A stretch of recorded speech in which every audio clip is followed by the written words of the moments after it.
तो बच्चों atomic structure आप लोगों ने थोड़ा सा पढ़ा हुआ होता है क्लास 9th में, और उसमें कुछ कुछ चीजें आपको बताई हुई होती हैं। You guys would have studied up till Bohr's model, है ना, थोड़ा बहुत आपने बोर्स मॉडल तक पढ़ा होता है, ये सब पढ़ा हुआ है सबका। तो what does the word atom mean? Actually the word atom का मतलब क्या होता है? What does this mean?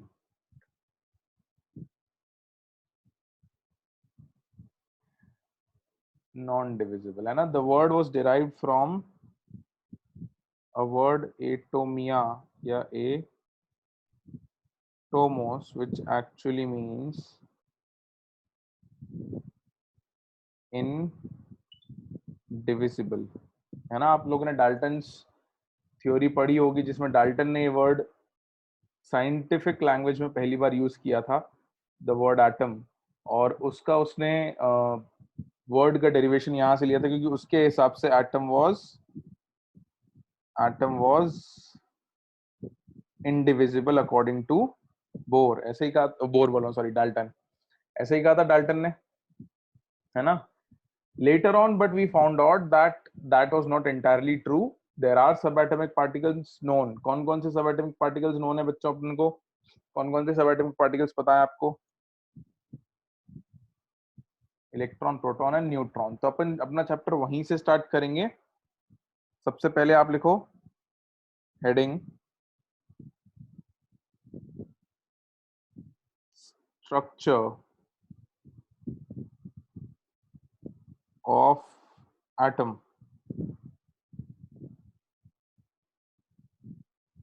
ये हेडिंग लिखो।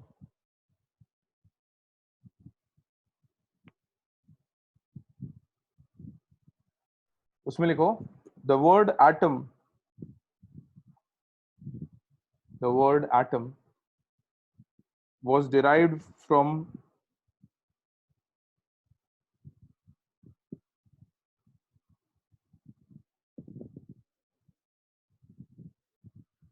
the word atom was derived from the letter atomia or atomos, which literally means indivisible, which literally means indivisible।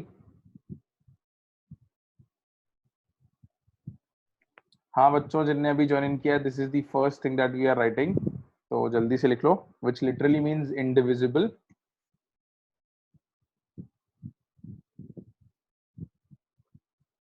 The word atom was first used by John Dalton in his atomic theory।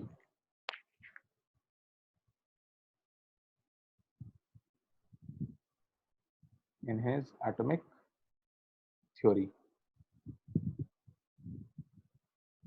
यहां तक लिख लिया सब लोगों ने?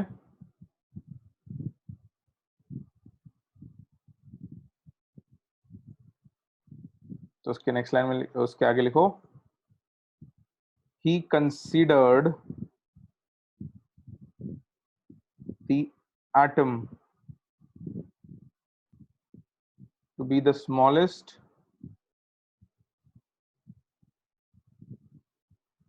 indivisible particle of matter। Smallest indivisible particle of matter. हाँ अलवीना बेटा, नया चैप्टर है, next chapter atomic structure.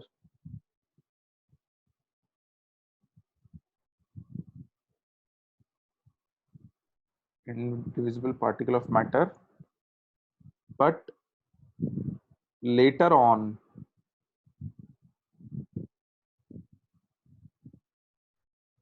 through various experiments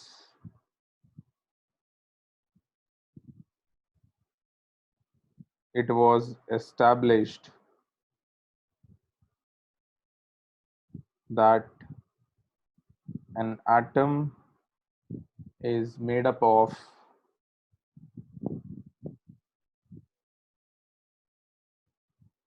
three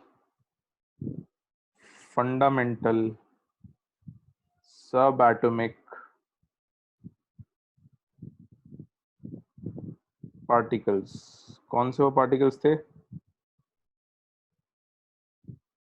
और वो पार्टिकल्स को उनकी डिस्कवरी के ऑर्डर में बताना है तुमको। जो सबसे पहले डिस्कवर हुआ था वो पहले, जो बाद में डिस्कवर हुआ था वो बाद में। तो सबसे पहले कौन डिस्कवर हुआ था? Electron. Very good. Number 1 electron, उसके बाद प्रोटॉन। Very good. और सबसे लास्ट में कौन डिस्कवर हुआ था? न्यूट्रॉन। तो ये काफी लंबी चौड़ी हिस्ट्री है। न्यूट्रॉन काफी लेट डिस्कवर हुआ था, इलेक्ट्रॉन काफी पहले डिस्कवर हो गया था। In fact electricity was known way before electron was discovered. तो हमको इलेक्ट्रिसिटी के बारे में पता था, लेकिन हमको इलेक्ट्रॉन के बारे में नहीं पता था। In fact I don't know if you guys know this or not, electron की डिस्कवरी ही इलेक्ट्रिसिटी को स्टडी करते हुए हुई थी। सबसे पहले मेटल्स में इलेक्ट्रिसिटी कंडक्शन देखा गया था कि मेटल्स कंडक्ट इलेक्ट्रिसिटी। उसके बाद ये देखा गया कि सॉल्यूशन में से भी इलेक्ट्रिसिटी कंडक्ट हो जाती है। तो मेटल्स यानी सॉलिड्स में से कंडक्ट हो रही थी, सॉल्यूशन यानी लिक्विड्स में से हो रही थी। तो साइंटिस्ट्स कुछ थे जिनका ये सोचना था कि अगर सॉलिड में से हो रही है और लिक्विड में से हो रही है तो शायद गैसेस में से भी इलेक्ट्रिसिटी कंडक्ट हो जाए। अच्छा, तुम लोगों ने गैसेस में से इलेक्ट्रिसिटी कंडक्ट होते देखी है कभी? नहीं देखी? और अगर मैं कहूं कि तुमने देखी है तो I mean almost every one of you has seen it, but you might not have known it. नहीं, बल्ब नहीं, नॉट बल्ब। दो जगह खासकर आपने देखी है। एक तो सबसे ज्यादा जो अननोटिस्ड जाती है, जो आपने सोचा नहीं होगा, लाइटनिंग। बिल्कुल बच्चों, जो लाइटनिंग होती है, बहुत सारे बच्चों ने मेरे को रिप्लाई किया, जो लाइटनिंग होती है that is basically electricity flowing through air. अच्छा, अदर देन दैट ट्यूबलाइट्स जो होती हैं, ट्यूबलाइट्स के अंदर वायर नहीं होता है, उसमें भी इलेक्ट्रिसिटी एक एंड से दूसरे एंड तक फ्लो कर रही होती है। And another example, third example बच्चों, कभी आपने दो वायर को जोड़ते वक्त या प्लग को लगाते वक्त स्पार्किंग देखी होते हुए? There are sometimes sparks that happen. That spark is nothing but electricity flowing through air. These all are examples of electricity flowing through air. तो इसको लोग स्टडी करना चाहते थे। ठीक है, दिस मतलब उनको भी नहीं पता था कि इलेक्ट्रिसिटी फ्लो हो रही है उस टाइम पे। They just wanted to understand कि यार इलेक्ट्रिसिटी नाम की कोई चीज है, किससे बनी है? Cost of stop sending those messages, cathode ray experiment, cathode ray experiment, cathode ray experiment. I saw them. Okay, मैंने देख लिया एक बार में, तो ठीक है, कितनी बारी की चीज भेजो। Listen to what I am saying first. तो हुआ ये था कि मेटल्स के थ्रू इलेक्ट्रिसिटी पास हो रही थी, लिक्विड्स के थ्रू पास हो रही थी। इलेक्ट्रिसिटी कर क्या रही थी ये उनको पता है। They could use electricity, but they didn't know कि इलेक्ट्रिसिटी है मतलब बनती कैसे है क्या चीज है। उसके बारे में कुछ आइडिया नहीं था। तो उसके बारे में थोड़ा और आइडिया लगाने के लिए उन लोगों ने एक एक्सपेरिमेंट सेटअप किया। उस एक्सपेरिमेंट को हम पढ़ेंगे। और हाँ कौस्तुभ, तुम सही कह रहे थे, उस एक्सपेरिमेंट का नाम है कैथोड रे एक्सपेरिमेंट। ठीक है, तो अनवी बेटा आवाज आनी चाहिए। I think you should try और सिस्टम। आवाज तो क्लियर होगी। हर लाइटनिंग कितने वोल्ट की होती है? उसका कोई फिक्स्ड वोल्टेज नहीं है। ठीक है, बहुत ज्यादा वोल्टेज की होती है। लिखो बेटा, नेक्स्ट हेडिंग नंबर 1 करके, discovery of electron. Number 1 discovery of electron, और hyphen cathode ray experiment.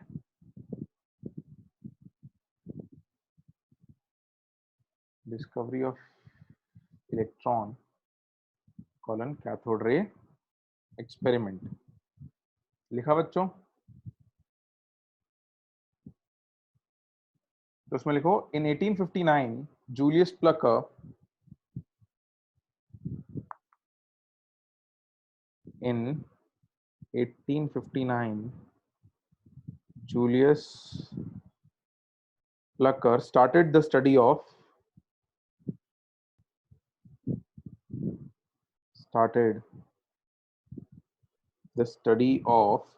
conduction of electricity through gases.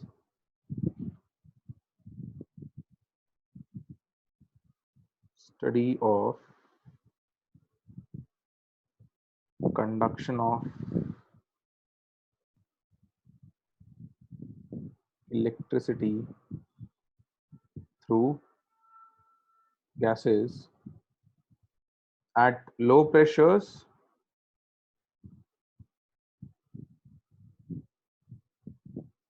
bracket approximately 10 to the power minus 4 atm in a discharge tube.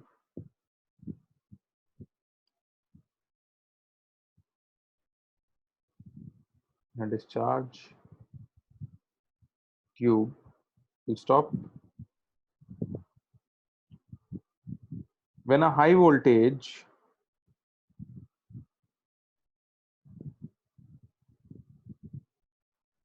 of the order of 10,000 volts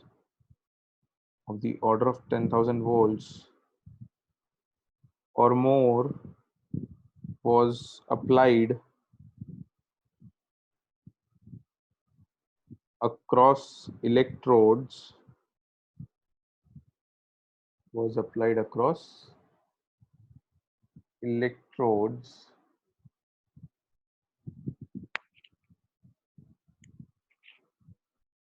some sort of invisible rays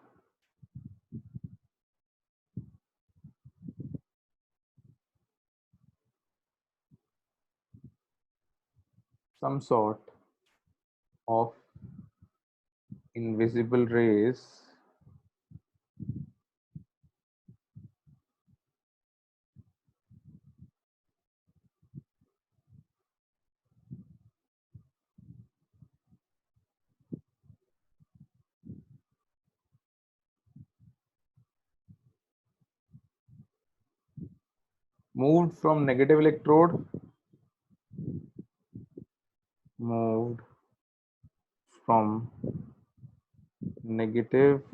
electrode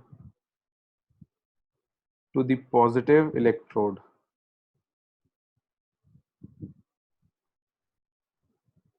Moved from negative electrode to the positive electrode.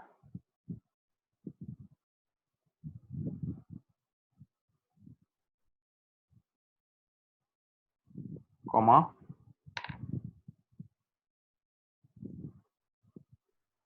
These rays are called cathode rays.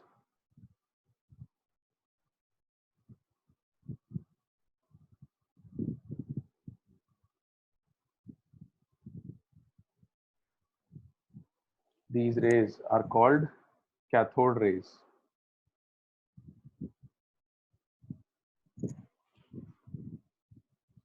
कैसे doubt पूछते react lightning में plasma react करता है. Plasma क्या होता है? कुछ भी समझा बच्चों को वो नहीं सुनना होता ना, अपने मन से बस सर हमने कुछ पढ़ा था कभी तो लाइटनिंग में प्लाज्मा होता है तो हम वो बोलेंगे.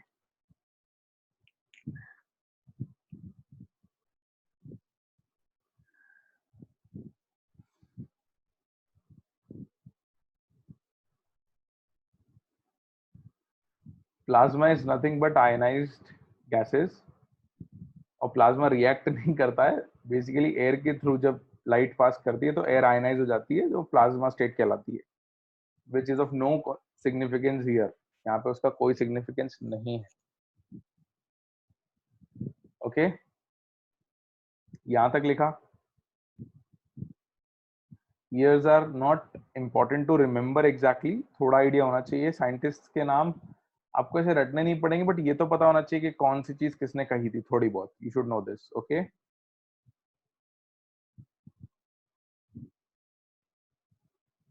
अब इसका मतलब क्या है ये हम समझ लेते हैं. जो कुछ हमने लिखा है इसमें हुआ क्या, क्या एक्सपेरिमेंट था, उससे क्या ऑब्जर्वेशन आए और प्रॉपर्टीज क्या थी कैथोड रेज की. अच्छा, तुम में से किसी ने पुराना टेलीविजन देखा है, वो जो बड़ा थिक सा टेलीविजन होता था जिसमें आगे गोल सा ग्लास की स्क्रीन होती थी, कर्व्ड सी थोड़ी? हाँ, तो वो जो पुरानी टीवी जहाँ होती थी, those actually used to contain cathode ray tube. मतलब ये जो हम अभी डायग्राम बनाएंगे, इस सेटअप का जो पूरा सेटअप था वो टीवी में हुआ करता था। सीआरटी कैथोड रे ट्यूब्स कहते थे उनको। और एक्चुअली टीवीज उस सेटअप पे काम करते थे। मतलब जो 1860s में जो एक्सपेरिमेंट किया गया था, that experiment did result in discovery of electron, but it also got as a technology which was used to make the first generation of televisions। पहले फर्स्ट जनरेशन टेलीविजन जो हैं वो इससे बनाए गए थे। ठीक है, अब आजकल के टेलीविजन तो अलग टेक्नोलॉजी यूज करते हैं। ब्लैक एंड व्हाइट और कलर टेलीविजन जो फर्स्ट जनरेशन आए थे, they use to have CRT cathode ray tube. अभी भी कहीं पुराना बॉक्स मिल जाए तुमको तो तुम देख सकते हो कि it has a cathode ray tube in it. चलो बच्चों, तो डायग्राम बनाते हैं। ये सबने लिख लिया? तो क्या होता था कैथोड रे ट्यूब में, वो देख लेते हैं हम लोग। क्या करते थे कि एक ग्लास ट्यूब लेते थे। We used to take a glass tube.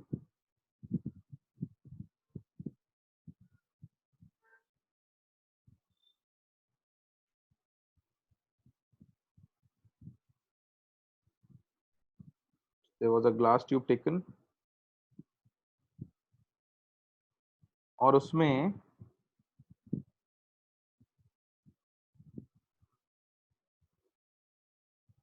Vacuum pump से उसको कनेक्ट कर दिया जाता था। It was connected to vacuum pump.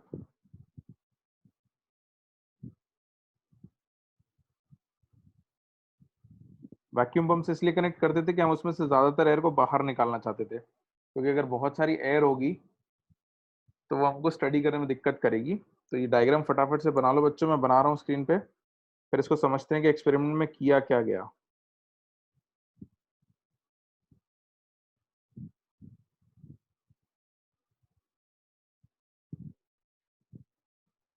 Start making this diagram on your copies.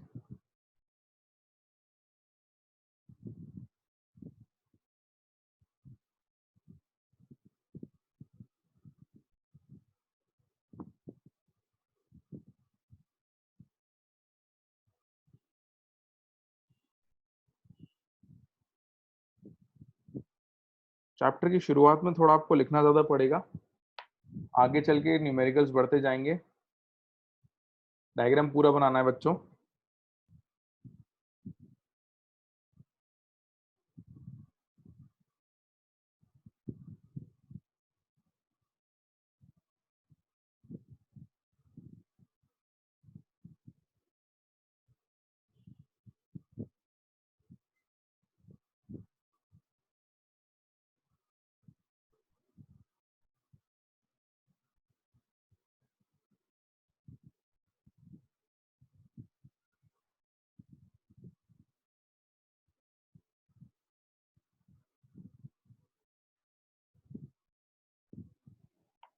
तो ऐसा कुछ सेटअप था, काफी हाई वोल्टेज अप्लाई किया था।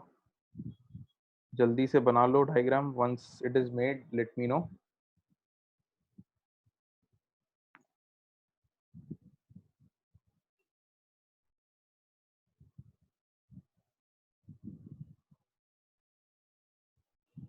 पर आप क्या कह रहे हो, मेरे को समझ में नहीं आया। Hiding, speak out.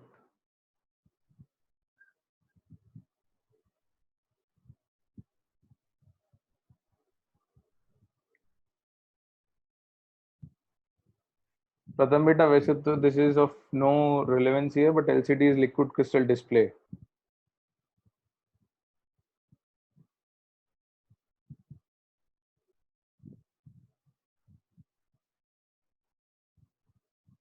और अगर आप हेडिंग पूछ रहे हो तो heading is discovery of electrons.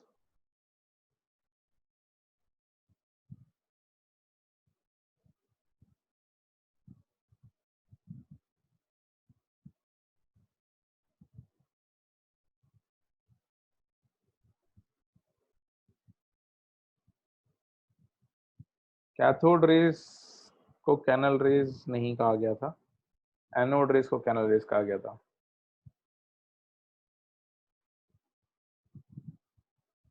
हाँ रितेश बेटा, बैटरी का सिंबल बिल्कुल सही है, कोई दिक्कत नहीं है उसमें।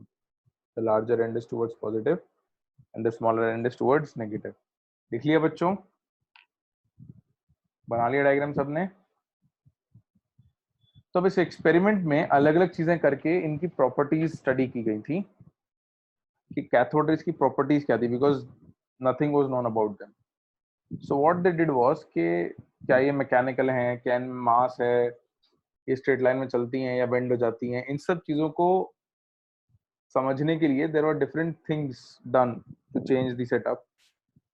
जैसे कोई चीज स्ट्रेट लाइन में चलती है या नहीं चलती है, कैसे पता करोगे?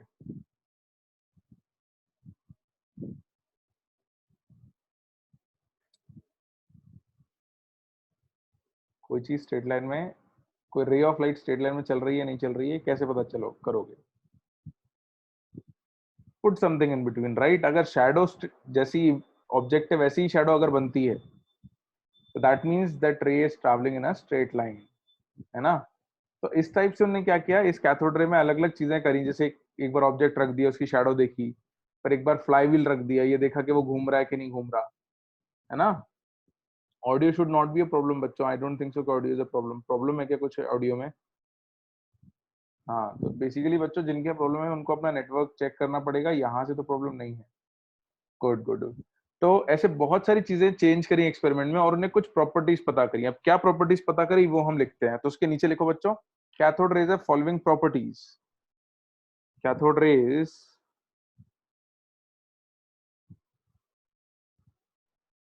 have following properties.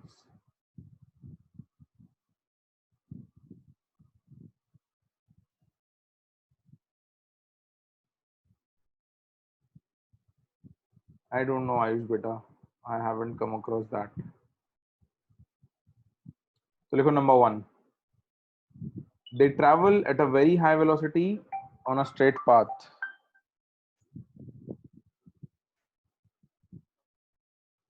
They travel at a very high velocity on a straight path.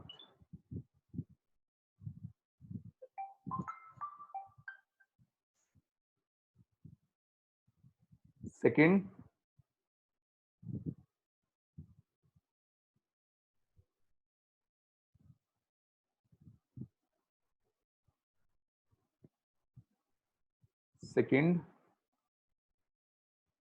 cathode rays produce mechanical effects.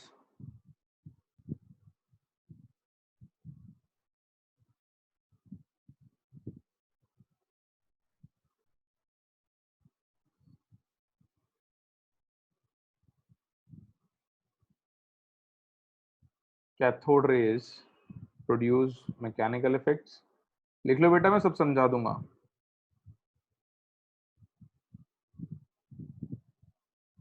Comma, which indicates that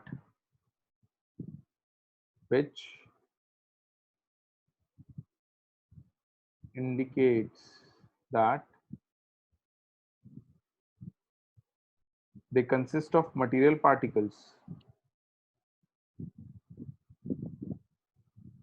that they consist of material particles. Third,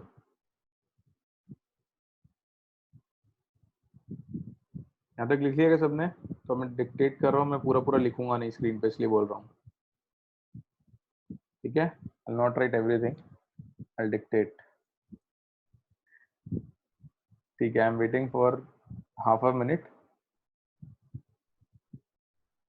ये लिख लो, फिर मैं इसको एक्सपेरिमेंट को समझाता हूँ और उसकी जो ऑब्जर्वेशन है उसको भी समझाता हूँ। लिख लिया सबने? लिखो third point, when electric and magnetic fields, third point, when electric and magnetic fields are applied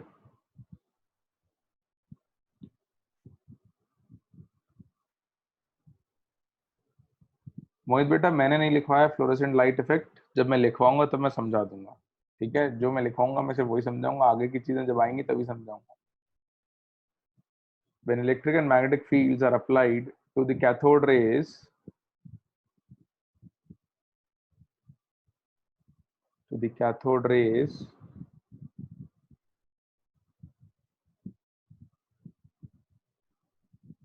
in the discharge tube,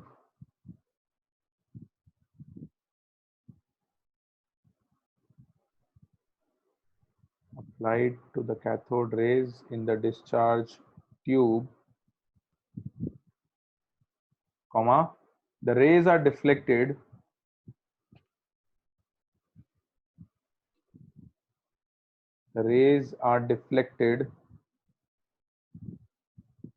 such that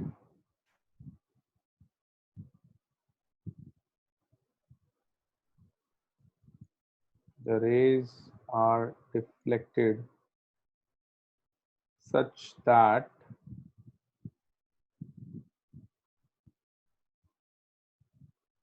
it shows the presence of the rays are deflected such that it shows the presence of negatively charged particles.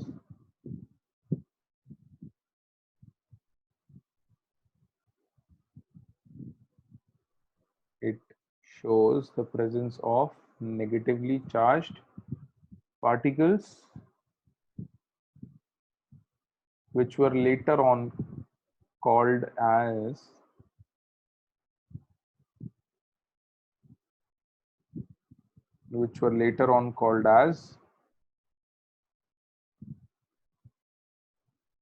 electrons, which were later on called as electrons. तो जब हम magnetic और electric field लगाते हैं तो deflection आता है, वो डिफ्लेक्शन ये शो कर रहा था कि पार्टिकल जो था वो नेगेटिवली चार्ज था, बाद में नेगेटिवली चार्ज पार्टिकल का नाम इलेक्ट्रॉन रखा गया था, ठीक है? समझाऊंगा मैं सारे पॉइंट्स, अभी तुम लिख लो पहले, I will explain everything in one go, हर एक पॉइंट को अलग अलग नहीं समझेंगे, डायग्राम में अभी वापस ले आऊंगा जब मैं समझाऊंगा तब, just write down next point. Fourth लिखो, cathode rays can penetrate through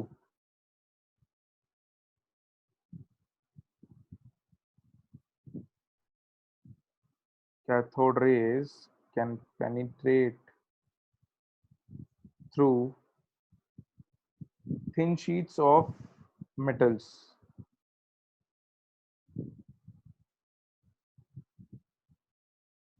through thin sheets of metals की thin sheets के थ्रू वो पास हो सकती हैं। बेटा थर्ड पॉइंट में अभी रिपीट नहीं कर पाऊंगा, आप लोग अभी आगे लिख लो, अगर मिस हो गया है तो फिर बाद में लिख लेना। can penetrate through thin sheets of metals. Fifth point, they can affect photographic plates.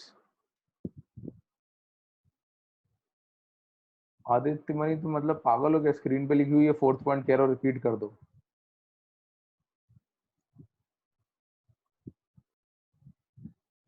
मतलब एक बार में या तो तुम देखते हो या सुनते हो।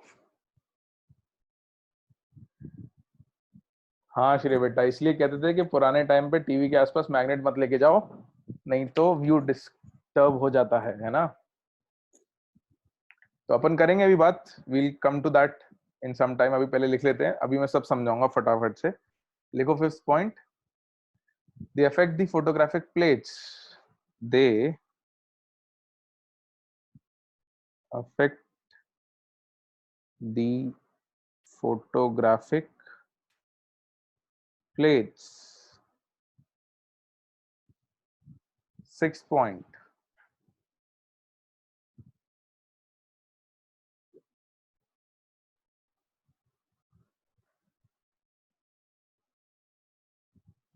Sixth point. The ratio of charge to mass. The ratio of charge in bracket E to mass in bracket small m,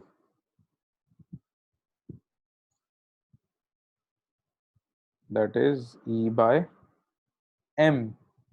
हम उसको शॉर्ट में E by m लिख देते हैं. चार्ज टू मास रेशियो को हम शॉर्ट में E by m लिखेंगे. is same for all cathode rays, is found to be same for all cathode rays irrespective of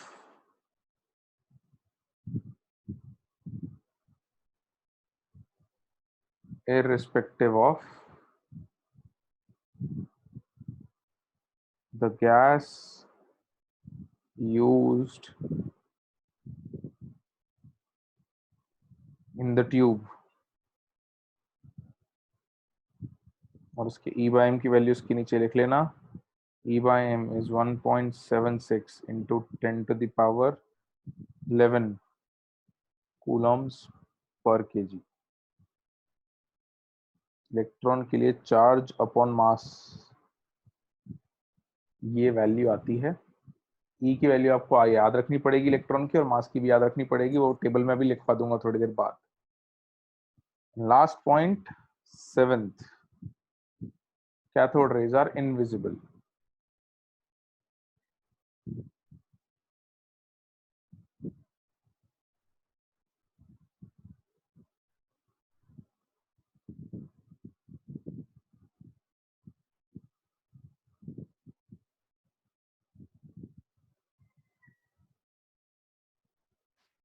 Cathode rays are invisible. तो जो properties हैं, ये सब प्रॉपर्टीज सर जे थॉमसन ने पता करी थी. तो एक्सपेरिमेंट किया जूलियस प्लकर ने, अलग था एयर के थ्रू इलेक्ट्रिसिटी का, बट उस एक्सपेरिमेंट पे फिर बहुत सारे लोगों ने अलग अलग जगह काम किया था. Sir J Thomson discovered electron and he named that particle as electron. को नाम उन्हीं ने रखा था इलेक्ट्रॉन. ओके, तो अब समझ लेते हैं ये सब क्या हुआ, हमने क्या कहा, इस सब का मतलब क्या है, what does this all mean. यहां तक लिख लिया सब लोगों ने? नहीं बेटा, कैथोड रे और एक्सरे सेम नहीं होती हैं. ठीक है, cathode rays and X rays are not same. Resha, if they are invisible how do we discover them? बेटा यही तो बात है कि जो चीज नहीं दिखती है उसको भी हम आइडेंटिफाई कर पाए. डाल्टन ने क्या किया? डाल्टन ने तो बेटा बहुत पहले एक एटॉमिक थ्योरी दी थी, बस उसने कोई एक्सपेरिमेंट नहीं किया था. ये सब तो तुम्हें 9th में पढ़ा देते हैं यार, कैसी बातें करते हो तुम लोग. वैक्यूम नहीं रखा है बच्चों, एयर कम रखी है. एयर इसलिए कम रखी है क्योंकि जितनी ज्यादा एयर होगी वो इलेक्ट्रॉन को जाने से उतना रोकेगी. ठीक है, अब देखो गीत बेटा, आज तक किसी ने एटम नहीं देखा, तुम कैसे देखोगे? आज तक किसी ने एटम नहीं देखा. ठीक है, atom has not been seen through eyes, है ना. अब रैंडम डाउट थोड़े कम पूछा करो तुम लोग, और इधर सुनो ध्यान से, है ना, कि करना क्या है या समझना क्या है. तो हुआ क्या कि मेटल के थ्रू करंट पास करने के लिए बहुत कम वोल्टेज लगता है. आप अगर एक सेल ले लो, 5 वोल्ट का सेल होता है, उसमें वोल्टेज सिर्फ 5 वोल्ट का होता है, और उसके अक्रॉस वायर लगा दो और छोटा सा एलईडी बल्ब लगा दो, तो वो एलईडी बल्ब जलेगा. Single cell can light up LED bulb. 5 volt का ही भी बहुत है, इट्स मोर देन एनफ. तो मेटल्स के थ्रू इलेक्ट्रिसिटी बहुत आसानी से फ्लो हो जाती है. इलेक्ट्रिसिटी जब उन्हें सॉल्यूशन के थ्रू बहाई तो थोड़ा वोल्टेज हाई रखना पड़ा. तो जब हो क्या रहा था कि उन्होंने एक्सपेरिमेंट, जब यहाँ स्क्रीन पे देखो, जब ये एक्सपेरिमेंट सेट किया तो वो चाह रहे थे कि एयर के थ्रू इलेक्ट्रिसिटी पास हो.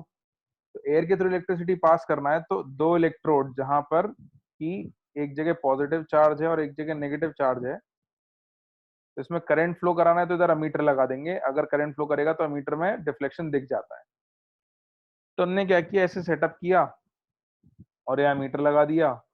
अब क्या छोटे वोल्ट से जब अप्लाई किए, जैसे मान लो 1000 वोल्ट अप्लाई किए, तो 1000 वोल्ट भी अप्लाई करने पे यहाँ पे उनको अमीटर में कोई डिफ्लेक्शन नहीं दिख रहा था, there was no deflection seen. तो फिर थोड़ा और वोल्टेज बढ़ाया गया तो somewhere in the range of 10,000 volt.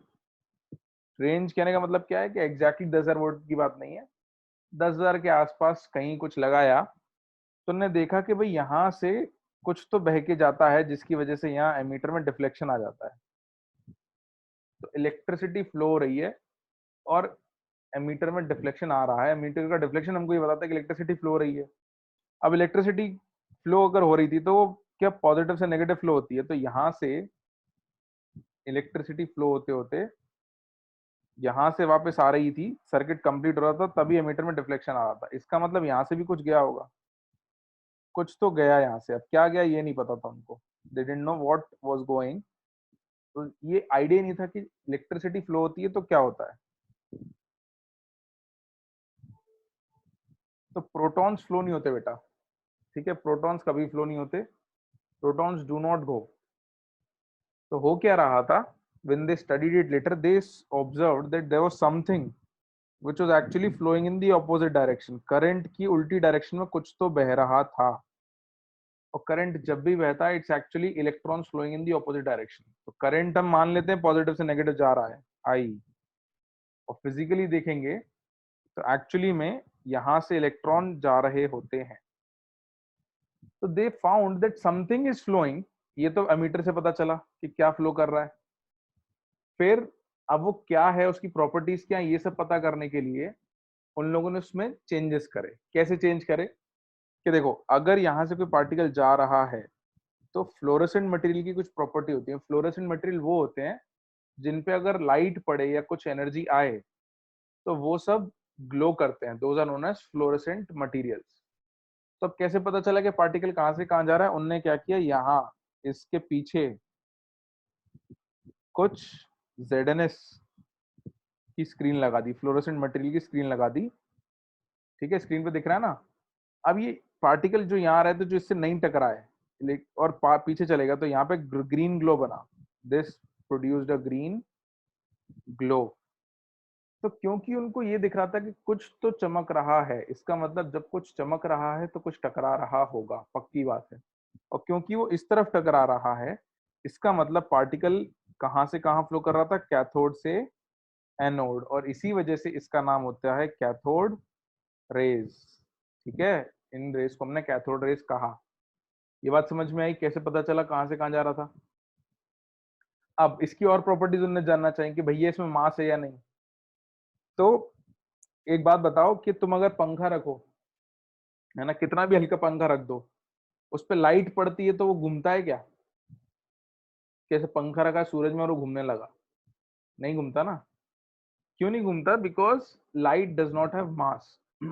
Okay, वहीं पर अगर आपने फैन बाहर रखा हुआ है और बहुत तेज हवा चल रही है, तो क्या फैन अपने आप चलने लग जाता है ना। बचपन में पंखड़ी भी, वो खिलौना भी आता था ना, ऐसे डंडी के ऊपर एक व्हील लगा होता था, आप उसको लेके दौड़ते थे तो वो घूमता था। तो ये सब तभी होता है, विंड मिल भी, बिल्कुल सही बात है बच्चों। ये सारे एग्जाम देखो, इसमें क्या होता है, एयर आपको दिखती नहीं, you can't see air, but when air collides with a fan it rotates. तो something which is a mass जब वो कोलाइड करेगा तो वो मैकेनिकल इफेक्ट क्रिएट करेगा, it will create a mechanical effect.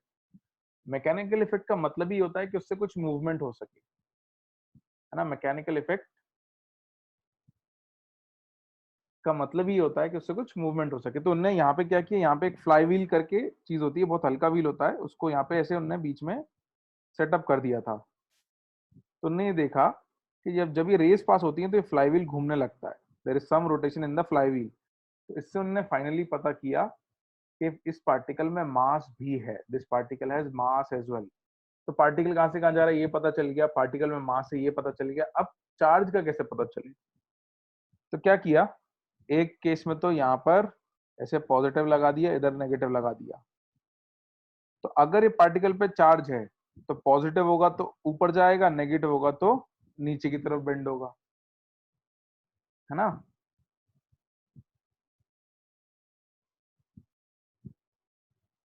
तो क्या हुआ कि जब उन्होंने ऐसे अप्लाई किया कि मान लो यहाँ पे पॉजिटिव प्लेट लगा दी और यहाँ पे नेगेटिव प्लेट लगा दी, इलेक्ट्रिक फील्ड अप्लाई कर दी, तो इलेक्ट्रॉन जो है इसे बेंड होने लगे, दी स्टार्टेड बेंडिंग। तो इस बेंडिंग से उनको पता चला कि इसका जो नेचर है वो नेगेटिव नेचर है, क्योंकि वो पॉजिटिव प्लेट की तरफ अट्रैक्ट हो रहा है। और उस वक्त तक ये पता था कि ऑपोजिट पोल्स अट्रैक्ट करते हैं, पॉजिटिव और नेगेटिव अपोजिट पोल्स अट्रैक्ट करते हैं।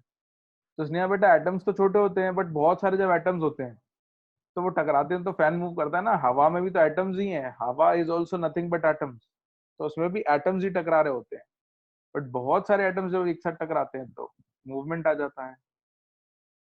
How can they observe bending? बेटा कैसी बातें करते हो यार, यहाँ पे ZNS की स्क्रीन लगा दो, इतना तो तुमको इनोवेटिव होना चाहिए, है ना। अब यहाँ पे प्लेट लगा दो, जब बिना इलेक्ट्रिक फील्ड था तो ग्लो क्या होगा, सब जगह मिलेगा, पीछे ऊपर भी मिलेगा नीचे भी मिलेगा। अब अगर यहाँ पॉजिटिव लगा देंगे और इधर नेगेटिव लगा देंगे तो ग्लो सिर्फ किसकी तरफ ज्यादा मिलेगा, किसकी तरफ ज्यादा मिलेगा, नीचे की तरफ। तो उससे आप पता चल जाएगा, है ना। तो बहुत तरीके हैं पता करने के चीजों को, तो किया था उनने, बहुत अच्छी सोच थी, मतलब उस टाइम पे पहली बार सोचा था। तो ये अलग अलग प्रॉपर्टीज हमको इस तरीके से पता चली कि रेज जो हैं कहाँ से कहाँ जा रही हैं बच्चों, कैथोड से एनोड जा रही हैं, इसलिए उनका नाम कैथोड रेज रखा गया। इनमें मास होता है, इनमें चार्ज होता है, और इनका मास और चार्ज की वैल्यू का रेशियो पता करने के लिए बहुत मेहनत लगी थी, उसको हम अभी राइट नाउ डिस्कस नहीं करेंगे। बट इनका चार्ज और मास निकाला गया। पहले तो चार्ज बाय मास रेशियो निकाला गया, E/m रेशियो निकाला गया, फिर बाद में एग्जैक्ट वैल्यू ऑफ E और M पता की गई। तो these were the properties and this was the experiment. ये बात समझ आती है। इंपॉर्टेंट पॉइंट ये है कि हमने इतनी सारी थ्योरी डिस्कस की, हो सकता है इस पे एक आध छोटा मोटा क्वेश्चन है, हो सकता है नहीं है। The important point two understand here is कि बेटा साइंस या कोई भी लॉजिकल एक्सपेरिमेंट कैसे किया जाता है, कि कोई चीज आपको दिखती ही नहीं है तो भी आप उसके बारे में क्या क्या बता सकते हो, कैसे बता सकते हो, that is what you need to understand, that is what you need to learn. आपको एज अ स्टूडेंट सीखना लाइफ में यही है कि कोई दिक्कत है, आपको उसका सोल्यूशन कैसे निकालना है। ठीक है, you need to find a method to find the solution to a problem. तो उनके सामने प्रॉब्लम ये थी कि एयर के थ्रू पास होगी या नहीं, और अगर पास होगी तो क्या पास होगा, उसके बारे में कैसे पता करेंगे। तो इस चीज को पता करने के लिए उन्होंने ये इलेबोरेट सेटअप किया, और इस सेटअप से उन्होंने फिर आगे चल के टीवी टेलीविजन की टेक्नोलॉजी भी डेवलप की। ओके, चलो बढ़े आगे। So this was how electrons were discovered and the properties of electrons were known, जिसको तुमने थोड़ा पहले पढ़ा होगा, बट शायद इतनी डिटेल में चीजों को नहीं समझा होगा।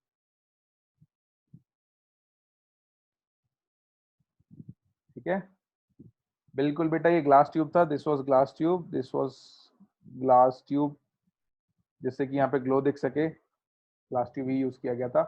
फोटोग्राफिक प्लेट एक्सपेरिमेंट में नहीं यूज हुई थी बेटा। फोटोग्राफिक प्लेट वो होती है जिसपे फोटो या कोई भी लाइट पड़ती है तो उस पर कुछ कलर बन जाते हैं, इमेज बन जाती है, उसको फोटोग्राफिक प्लेट बोलते हैं। अगर फोटोग्राफिक प्लेट पे इलेक्ट्रॉन बॉम्बार्ड करोगे तो उस पर कुछ कलर शो हो जाएगा या कुछ ग्लो शो हो जाएगा या उस पर इम्प्रिंट बन जाएगा। ठीक है। हाँ, एक और लास्ट चीज रह गई कि ये कैसे पता चला कि सब एटम्स का ये फंडामेंटल पार्टिकल है, वो कैसे पता चला, देखो। व्हाट दिस मीन्स इज कि उन्होंने क्या किया, एक बार यहाँ पे मान लो हीलियम ले ली, फिर नियॉन ले ली, आर्गन ले ली या नाइट्रोजन ले ली, कोई भी इनर्ट गैस ले ली, और हर बार ये एक्सपेरिमेंट किया तो उन्होंने देखा कि कोई भी गैस ले लो, take any gas, the results were coming out to be same, E/m जो है वो सेम ही आ रहा था। तो अगर अलग अलग एटम्स लेने पर भी सेम पार्टिकल एमिट हो तो इसका मतलब कि हर एटम में वही पार्टिकल होगा, होगा। तो हालांकि ये थोड़ी सी बात थी कि ये निकल गैसेस से नहीं रहा था, निकल इस प्लेट से रहा था, बट इस प्लेट को भी चेंज करने पे कोई फर्क नहीं पड़ रहा था।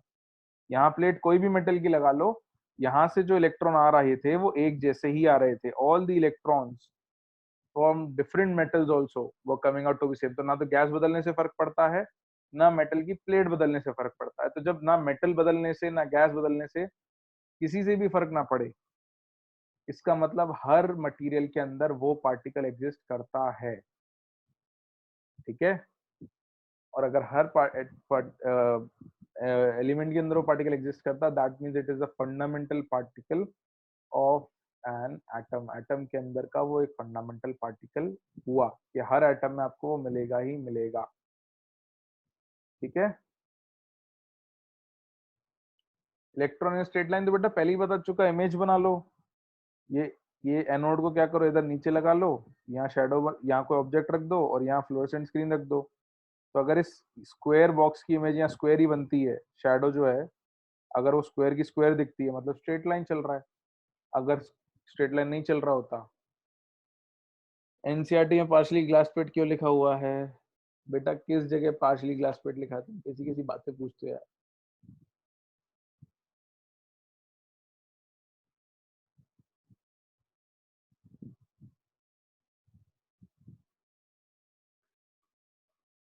क्या रैंडम बातें पूछते हो? इस सेटअप को ऐसा भी बनाया जा सकता है कि you don't have full glass chamber. आप चेम्बर मेटल का ले सकते हो और उसमें कुछ पार्ट ग्लास रख सकते हो जहां से आप ऑब्जर्व करो। वैसा भी हो सकता है।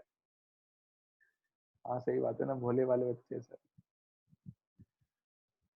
Nothing will depend on current बेटा, नंबर ऑफ इलेक्ट्रॉन्स डिपेंड करेंगे करंट के ऊपर, प्रॉपर्टीज नहीं बदलेंगी।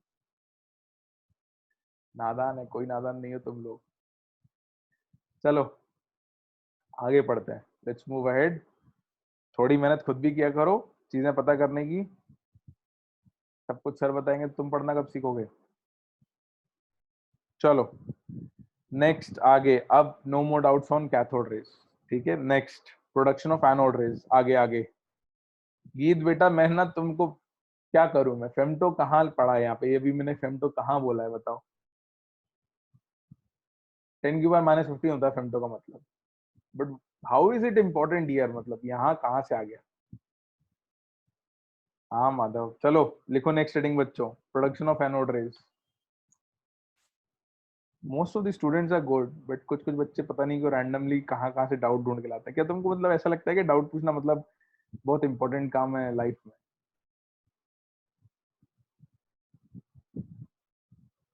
Production of anode raise, doubt पूछो लेकिन उस बात पे पूछो जो करेंटली डिस्कस हो रही है। Tell it.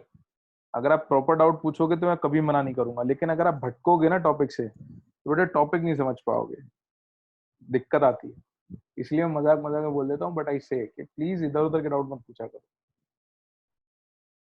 हाँ रूपांशु, ये होता है ना कि कभी कभी लोगों को लगता है कि सर से अगर हम बहुत सारी एक्स्ट्रा बातें पूछेंगे तो सर को लगेगा हम बहुत पढ़ाई कर रहे हैं। बट बच्चों देखो, ये भूल जाते हो कि सर ना तुम्हारी एज से बहुत पहले निकल चुके हैं और तुम्हारी एज वाले पता नहीं कितने सारे लोगों को पढ़ा चुके हैं। तो इसीलिए don't try to impress me, don't worry ना, तुम्हारा रिजल्ट जिस दिन आएगा उस दिन सब इम्प्रेस हो जाएंगे। कोई फर्क नहीं पड़ता, किसी टीचर को इम्प्रेस करने के लिए मत पढ़ो। कोई भी काम किसी को इम्प्रेस करने के लिए करो ही मत। ठीक है। Study because you want to learn something, don't study because you want to show it off ना। जिंदगी में शो ऑफ से कोई फर्क नहीं पड़ेगा। चलो लिखो आगे। कितना ज्ञान देना पड़ता है तुम्हें बीच बीच में। Yes, learn for success, learn for life, learn for your self. लिखो बच्चों, डिस्कवरी ऑफ प्रोटॉन। और इधर समझो कि क्या क्या लोगों ने दिमाग लगाया, कितनी मेहनत करी और ऐसी चीजों के बारे में पता किया जो ना दिखती हैं। और आज भी तुमको बोला जाए ना ये एक्सपेरिमेंट कर दो, तो आज भी ये एक्सपेरिमेंट रिपीट करना बहुत मुश्किल काम है। वो तो लोगों ने कर दिया है, पता है, फिर भी हो जाता है, but still to conduct this experiment in today's date it's still tough. लिखो बच्चों, production of anode rays, discovery of proton. कितना बुलवाते हो, लिख लिया क्या सबने?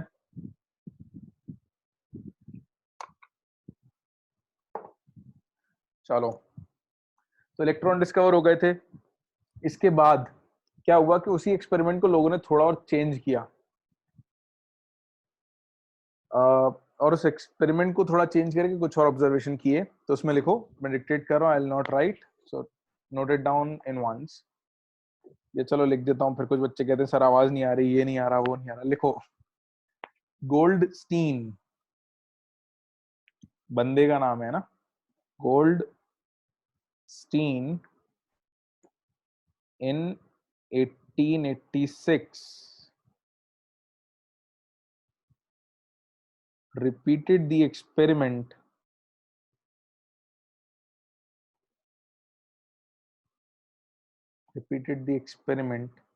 with a discharge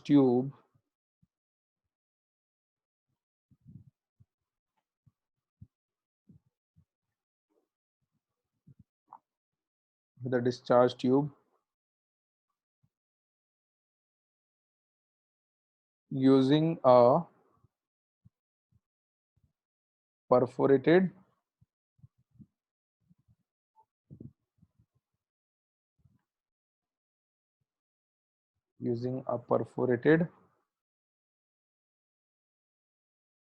cathode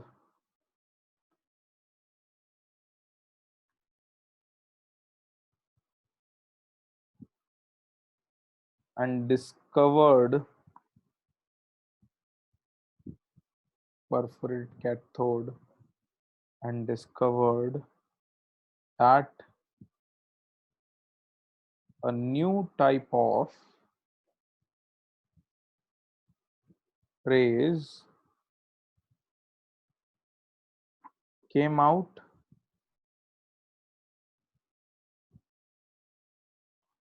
through the hole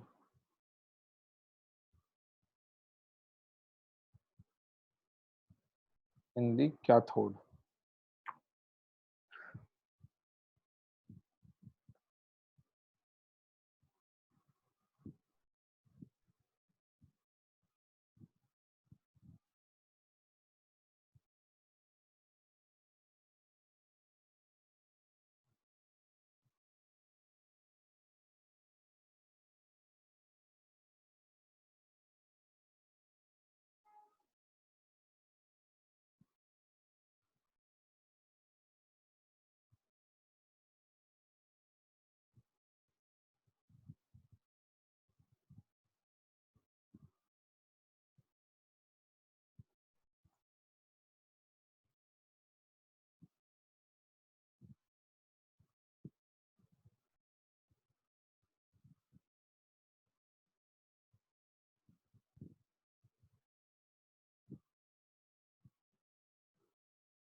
diagram मैं स्क्रीन पे बना रहा हूँ, उसको बना लो। परफोरेटेड का मतलब भी बता दूंगा, मुझे लग ही रहा था कि कोई ना कोई पूछेगा। Don't worry, I'll explain what perforated means.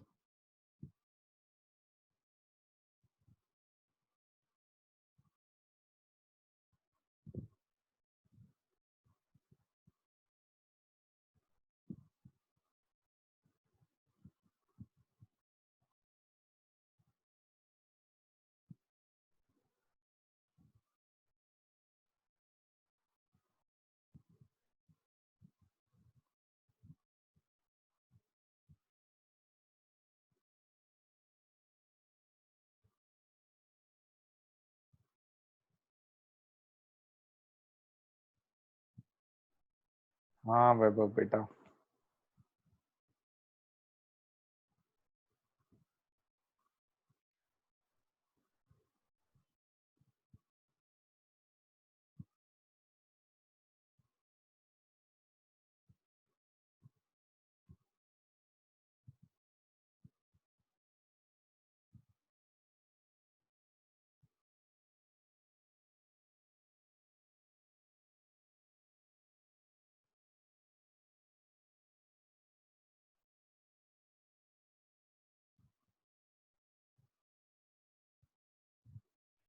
Diagram बना लो बच्चों जल्दी से।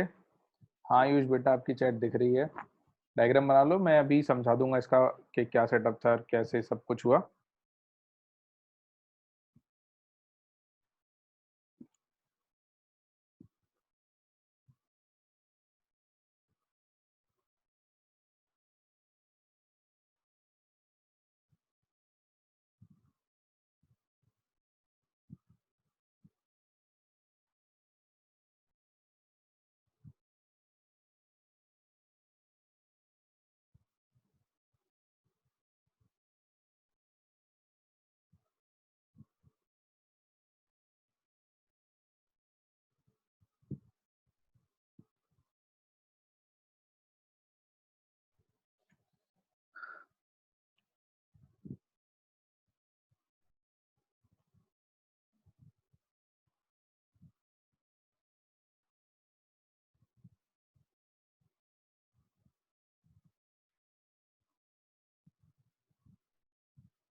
So this is your complete diagram. इसको बना लो।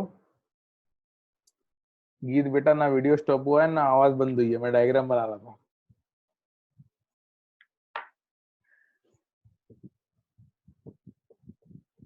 वैक्यूम वैक्यूम नहीं बेटा, लो प्रेशर है इसमें भी, ठीक है। अगर आपको लिखना है तो लिख लेना, लो प्रेशर चेम्बर में है, वो है, वो तो है, बिल्कुल है। इसको बना लो, फिर मैं समझाता हूँ। बिल्कुल प्रोटॉन फ्लो नहीं करते बेटा, प्रोटॉन फ्लो इसमें भी नहीं करे थे। समझाऊंगा कि क्या हुआ था, कैसे हुआ था, ये पॉजिटिव चार्ज आया कहाँ से।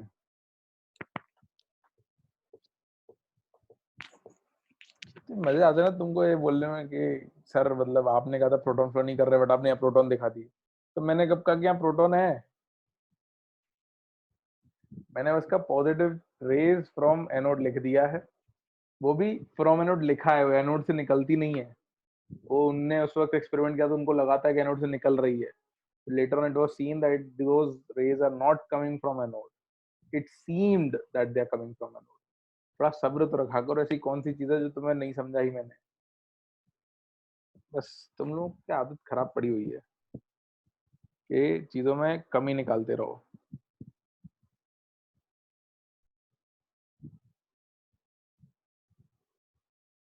ये दिव्यांशु फालतू बातें मत किया कर। हाँ भाई, लिख लिया सबने, समझाऊं मैं? चिंता मत करो, सब समझाऊंगा, उसके बाद बच्चे कोई डाउट तो पूछ लेना।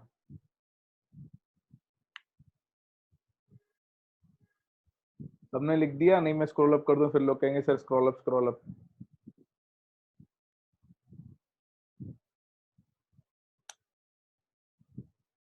हाँ हाँ बता रहा हूँ भाई, बता रहा हूँ कहाँ से आ रही है, देखो।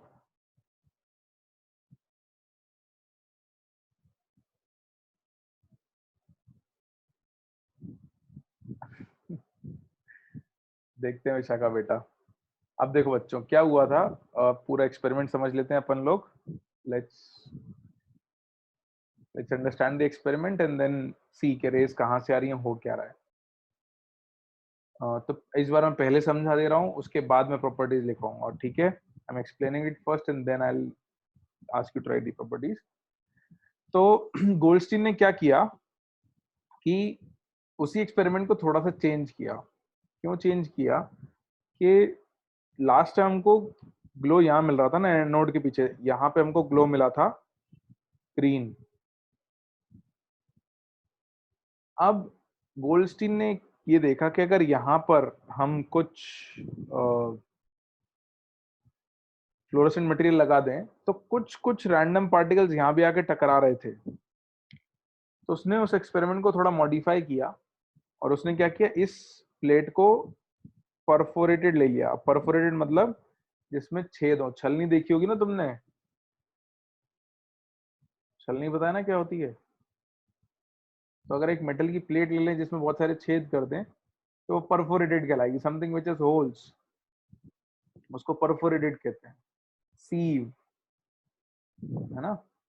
स्पॉन्ज को कह सकते हो perforated, but metal plate which has holes will be known as a perforated plate.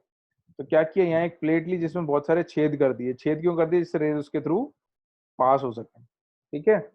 इसको परफोरेटेड कैथोड कहा उसने। अब उसने जैसे परफोरेटेड कैथोड यूज की तो उसने ऑब्जर्व किया कि बहुत सारे पार्टिकल्स यहाँ पे आके टकराने लगे।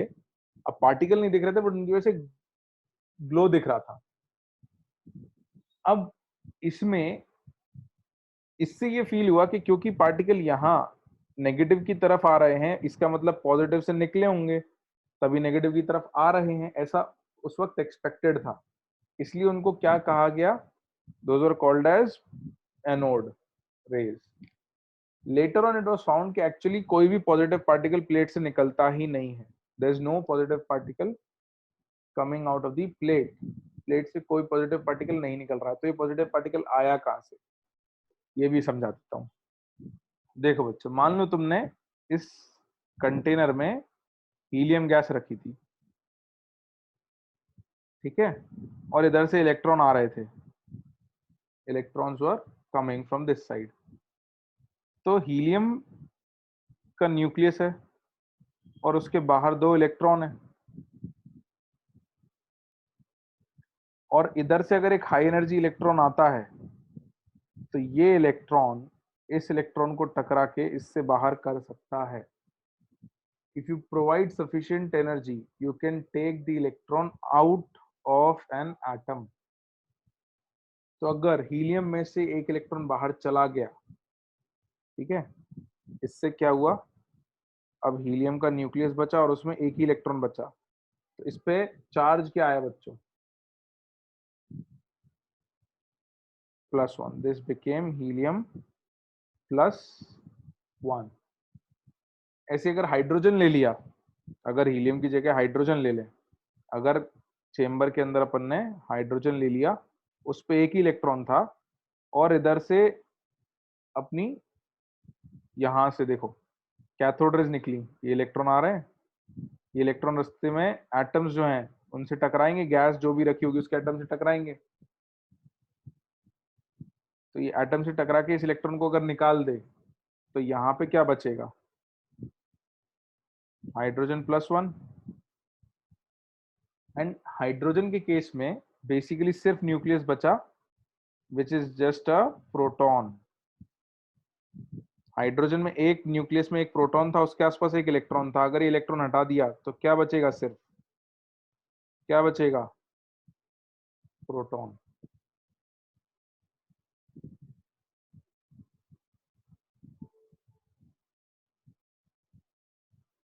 तो पॉजिटिव चार्ज प्लेट से नहीं निकल रहा था, उसमें जो गैस थी, जो गैस फिल्ड इन थी, उस गैस के एटम्स में से इलेक्ट्रॉन बाहर जा रहे थे. इलेक्ट्रॉन जब भी बाहर जाएगा तो पॉजिटिव चार्ज आ जाएगा.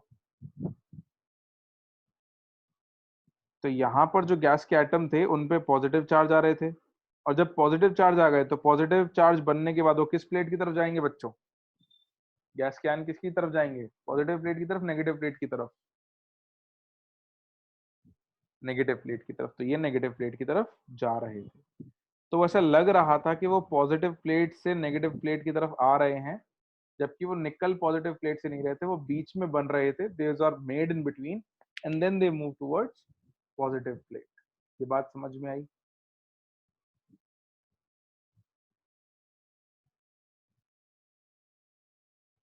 होल करने से फायदा क्या हुआ, होल करने से फायदा ये हुआ कि वो पॉजिटिव चार्ज होल के थ्रू पास होके यहाँ चला गया.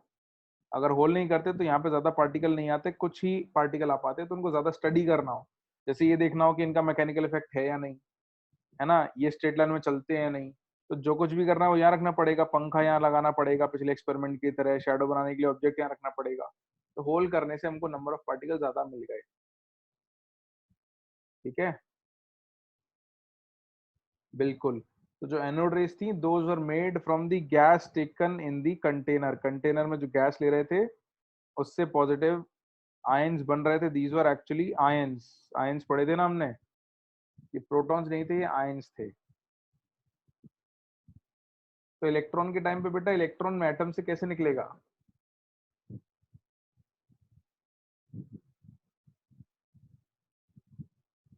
ठीक है, तो ये एग्जैक्टली वैक्यूम नहीं था, this were gas at low pressure जिसमें कम एटम्स होते थे. तो जो एटम्स आयनाइज हो जाते हैं इलेक्ट्रॉन के टकराने से, वो पॉजिटिव में कन्वर्ट हो जाते हैं और वो फिर फ्लो करते हैं.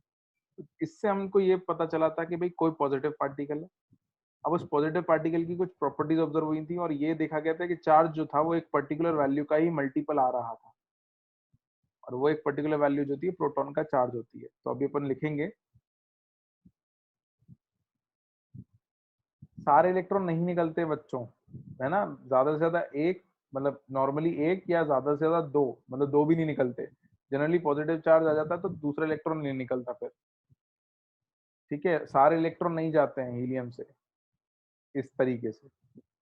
तो फिक्स नहीं है कि हर एक से जाएगा, किसी से जाएगा, किसी से नहीं जाएगा, बट कुछ से जाएगा, जिनसे जाएगा उससे पॉजिटिव आयन बन जाएगा. Positive ion is not a proton बेटा, positive ion is not a proton.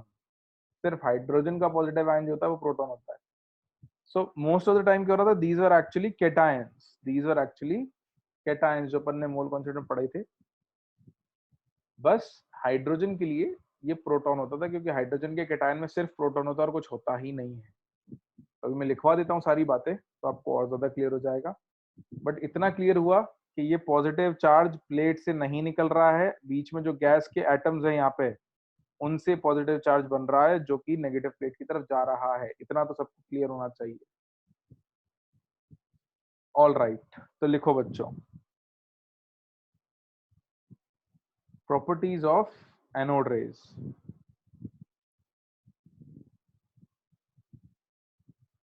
Properties of anode rays, इनको कैनल रेज भी कहा जाता है बेटा। These are also called canal raise.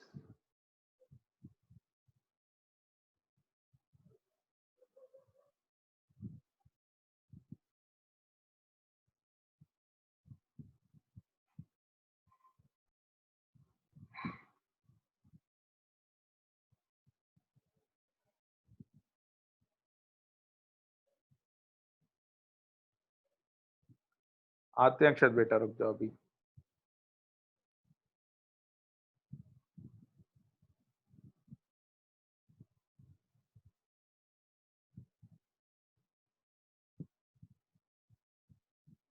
देखते हैं माधव, अभी तो प्रॉपर्टीज लिख लेते हैं जल्दी जल्दी, ज्यादा नहीं है, कम प्रॉपर्टीज है। लिखो number 1, anode rays travel along a straight path.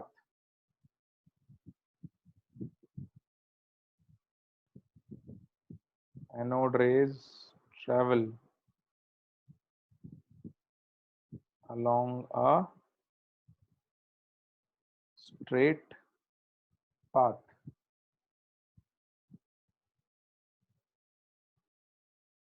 Canal rays क्यों बेटा? वो जो छोटे छोटे छेद थे ना, उनके थ्रू पास होती थी वो, तो उस वजह से उनको कैनल रेज कहा गया था। परफोरेशन के थ्रू पास हो रही थी, इसलिए उसको कैनल रेज कह दिया था। Second, anode rays are made up of material particles.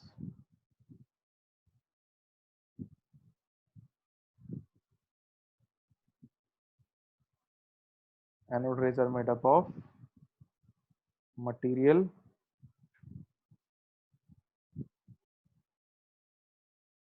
particles as they can deflect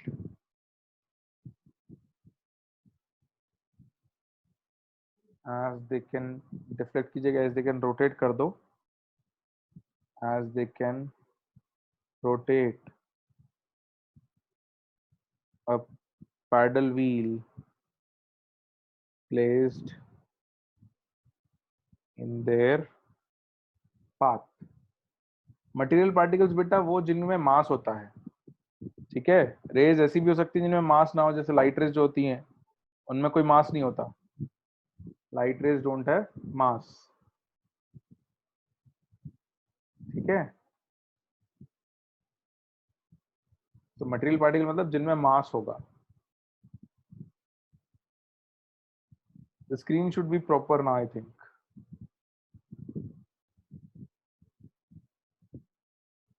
Then third, they are positively charged. They are positively charged particles.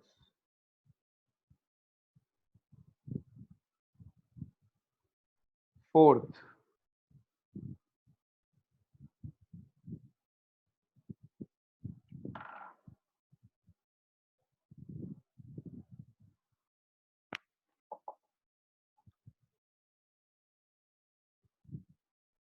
लिख लिया यहां तक? Good. Fourth, for different gases used in discharge tube,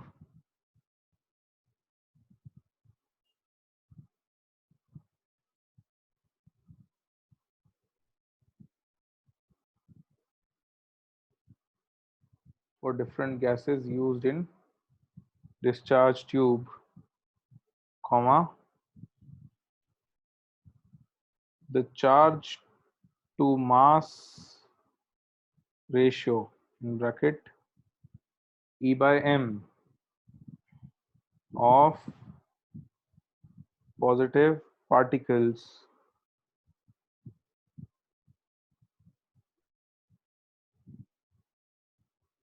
of positive particles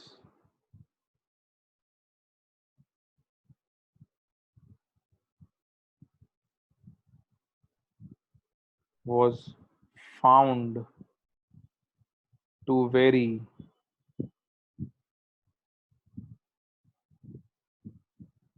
with different gases used। मतलब ये कि अगर हम gas बदल रहे थे तो चार्ज टू मास रेशियो जो है वो अलग अलग आ रहा था। हाइड्रोजन लेने पे कुछ और, हीलियम लेने पे कुछ और, नियॉन लेने पे कुछ और। तो it was changing with changing the type of gas.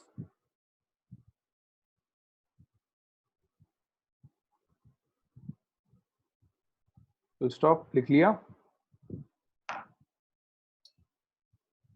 उसी में एक लाइन और ऐड कर दो। It was found to be maximum for, it was found to be maximum for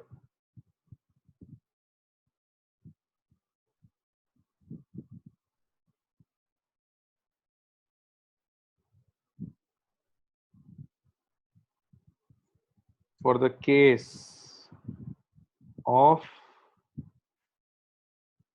hydrogen gas, for the case of hydrogen gas। तो hydrogen gas जब ली थी तब मैक्सिमम ये आया था, क्योंकि सबसे कम मास कौन से मटेरियल का होता है बेटा? सबसे कम मास कौन से मटेरियल का होता है? कौन से एलिमेंट का होता है? हाइड्रोजन का। तो जितनी भी गैसेस थी हमारे पास उसमें सबसे हल्की गैस हाइड्रोजन थी, और सबसे ज्यादा ई बाय एम की वैल्यू उसी में आती थी, क्योंकि मास जितना छोटा होगा ई बाय एम उतना बड़ा हो जाएगा। आखिरी 2 पॉइंट्स और लिख लो। फिफ्थ,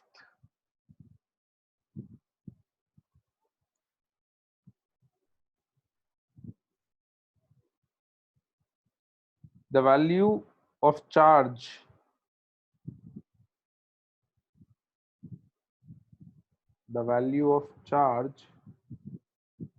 हाँ E की value,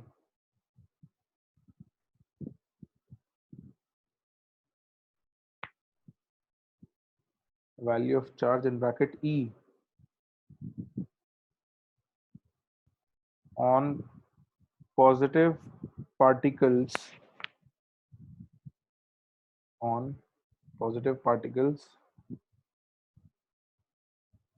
obtained from different gases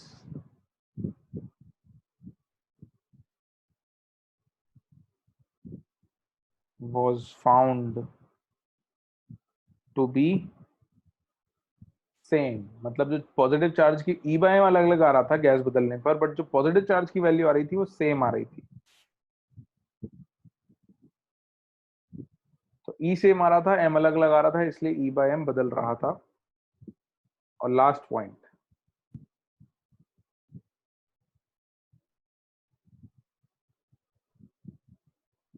इसलिए यहां तक सबने?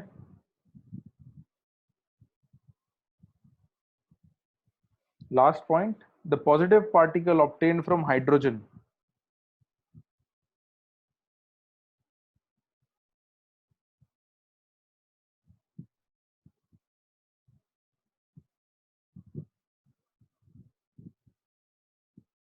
the positive particle obtained from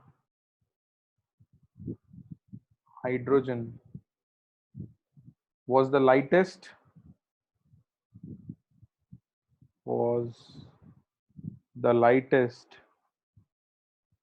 among all particles obtained,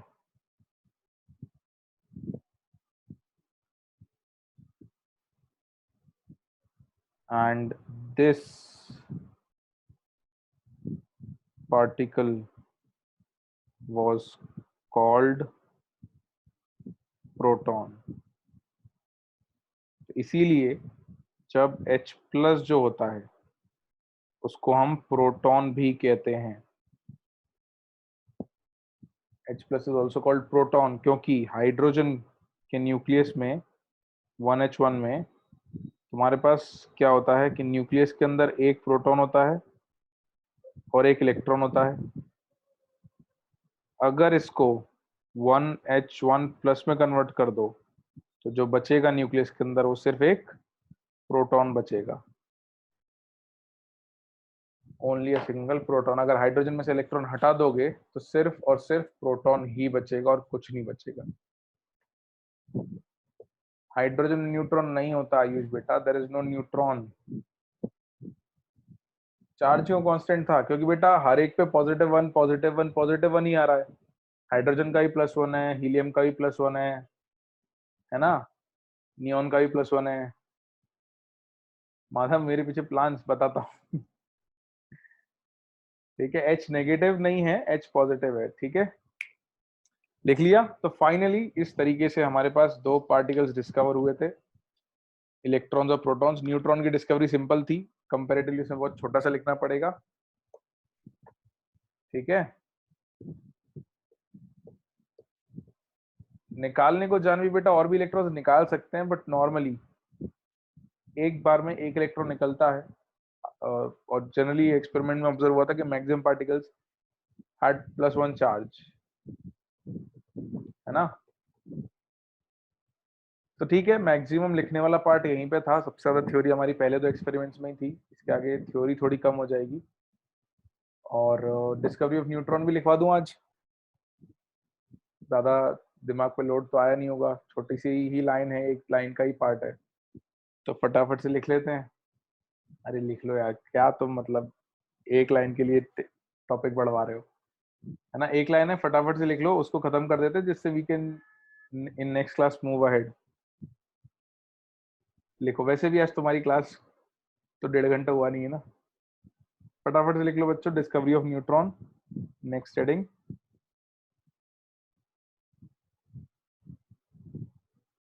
discovery of neutron.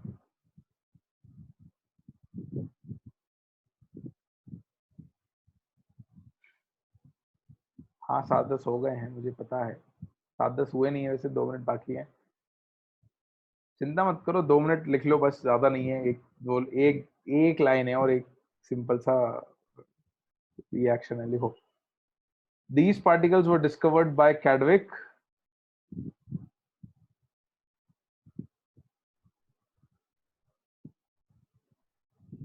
were discovered by James Chadwick, लिख लो, पूरा नाम उसका जेम्स कैडविक था। कुछ लोग चैडविक भी बोलते उसको।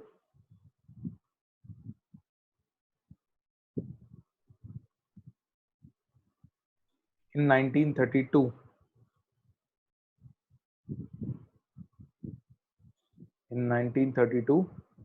by bombarding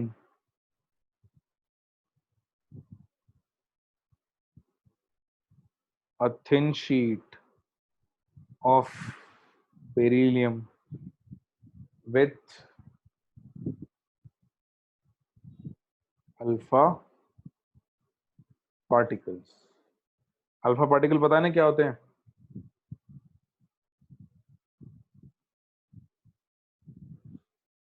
alpha particle helium के न्यूक्लियस को कहते हैं। हीलियम का जो न्यूक्लियस होता है उसको अल्फा पार्टिकल कहते हैं।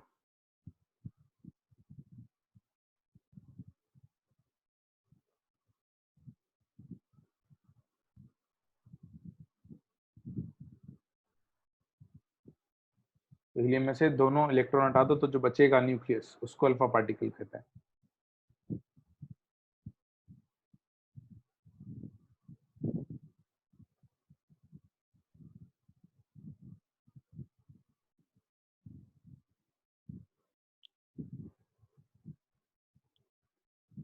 तो बेरिलियम पर अल्फा पार्टिकल बॉम्बार्ड करने पर जो पार्टिकल निकल रहे थे वो न्यूट्रॉन थे और वो न्यूट्रल थे।